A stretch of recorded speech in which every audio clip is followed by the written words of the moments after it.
Hello, my name is Logan and I'm your host, the Mighty Pirate. In today's video, I'm going to talk about the various types of non-mech combat vehicles. After watching the gameplay of the new Battletech game, I saw that there were in fact tanks. I'm happy to see this, but there are so many other types of combat vehicles in Battletech universe, so here's a little bit of lore. Combat vehicles are used in low-intensity conflicts and as support for battle mechs. Combat vehicles are employed by all major forces of the Inner Sphere and the clans as a way to spare their more valuable mechs as much as possible. Their method of construction is similar in some regards to that of a battle mech, and they take advantage of modular technology in the same way as mechs to create omni vehicles, but more of that in a different video. Also like mechs, combat vehicles are classified by weight as well as their method of locomotion.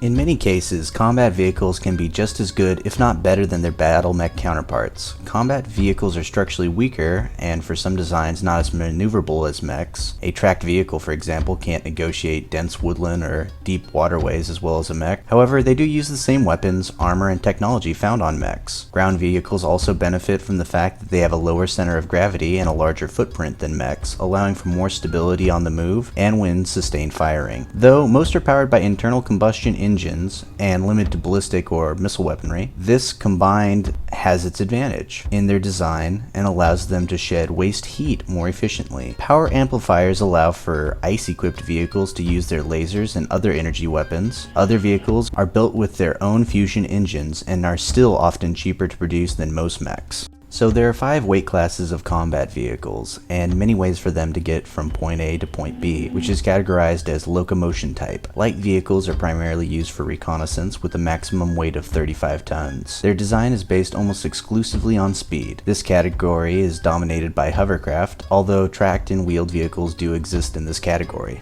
Medium vehicles fill the role of skirmishers with various armed forces. Their job is to harass and pin down the enemy until the firepower of the heavier units is brought to bear. Medium vehicles weigh from 36 tons to 55 tons. Heavy vehicles, however, are the workhorse of the successor state armies, fulfilling the same role as medium weight mechs, weighing in from 56 to 75 tons. Heavy vehicles pack some serious firepower and protection, making them more dangerous than even some medium mechs, especially if used in an ambush. Then there are assault vehicles, which rely on the sheer volume of firepower they wield to take down even heavy mechs. Weighing from 76 tons to 100 tons, these can put even the most skilled mech pilots on the defensive. Assault vehicles all have slow speed being their only drawbacks in terms of combat effectiveness. They often can defend entire cities against armored assaults.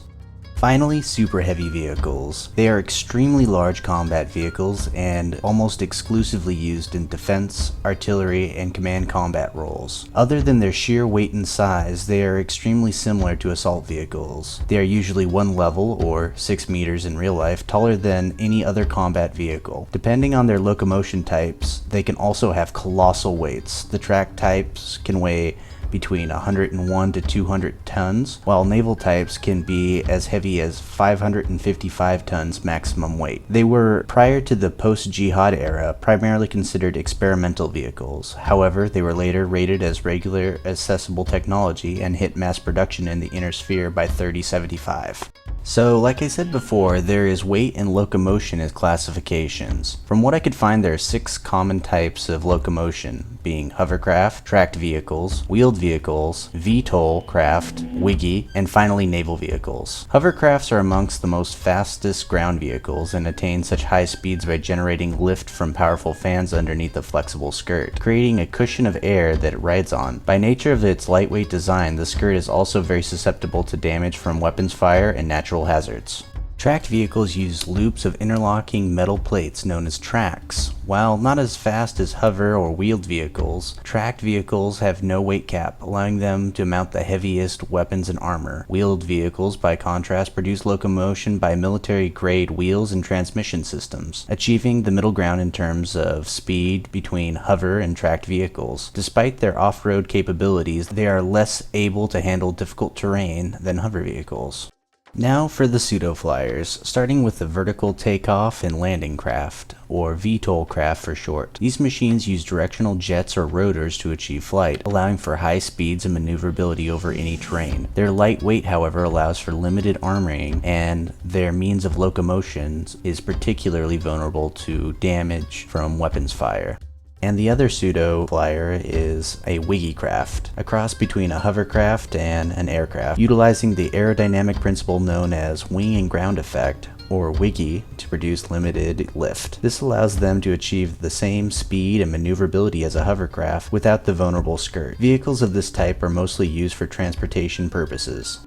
Then there are naval vehicles. Not to be confused with aerospace fighters or jump ships, naval vehicles are restricted entirely to water-based operations, and as such they are rarely seen except on worlds with large bodies of water. When operating in this environment though, they are easily able to outmaneuver and outrange mechs, whether operating underwater or on the surface. Personally, I think it would be awesome to fight a battleship from the beach while trying to secure an objective as a mission for the upcoming game, but I'm rambling. That's all I had to say on the types of vehicles in the Battletech universe. If there's something you'd like me to cover, leave a comment below, and I will do my best to research it and post a video. My next video will be on the Word of Blake, as well as touching on the Jihad era. Thanks so much for watching and have a good day.